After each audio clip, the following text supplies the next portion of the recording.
Hello everyone, this is Renu Gupta. I have more than 10 years of experience of teaching manual accounting and computerized accounting through Tele software. I have taught thousands of students till date. In my previous videos, I taught you about Tele, different versions of Tele and various functions of Tele. Along with this, I also taught you the various basic terms of accounting which are widely used. The basic terms of accounting were to be continued. So in continuation of my previous video, I am going to teach you the remaining basic terms of accounting today. 5 basic terms I have taught you in my previous video. Now we'll continue with the 6th expenses.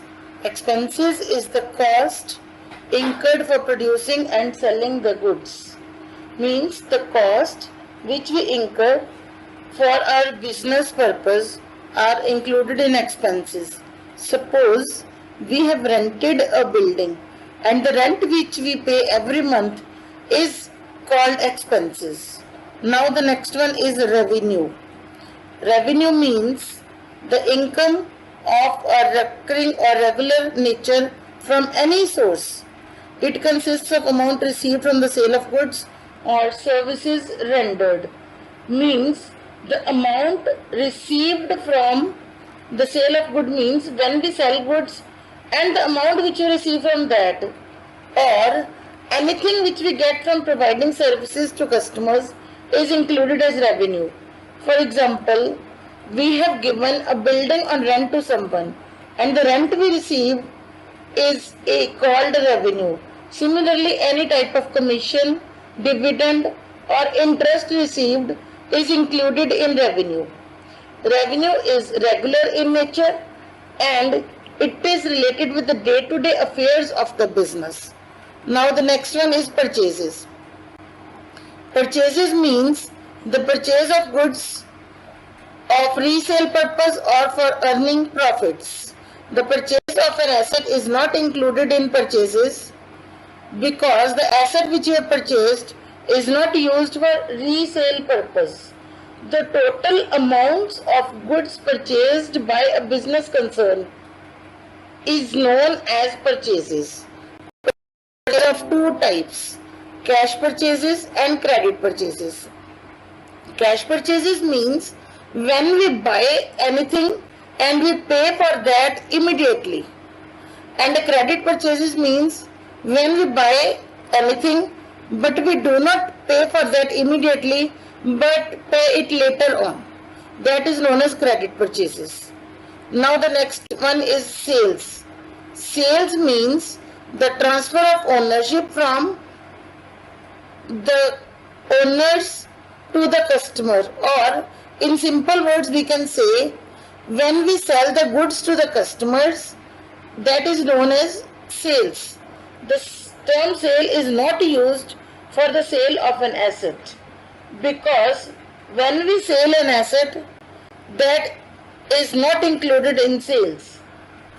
It also includes the revenue from services provided to the customers. Just as the purchases are of two types, sales are also of two types, the cash sales and credit sales. Cash sale means when we sell the goods to our customers and receive the payment immediately. And credit sale means when we sell the goods to our customers on credit or we get the amount later on. That is known as credit sales. Now the next point is the stock. Stock refers to the value of goods which are purchased for reselling and are lying unsold. Means those goods which are not sold are known as a stock. It is also of two types. The one is opening stock and the other one is closing stock. Opening stock refers to the goods which are lying unsold at the beginning of an accounting period. Means the opening stock means those goods, the stock which we have in hand on the starting of our financial year. And the other one is closing stock. Closing stock means those goods or that stock of goods which is kept unsold or lying unsold at the end of accounting period, means the 31st March of our, which is our closing date of our financial year. That is known as closing stock.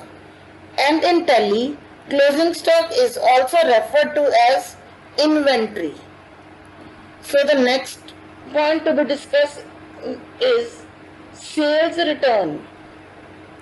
When the goods are returned by the customers, they are referred to as sales return.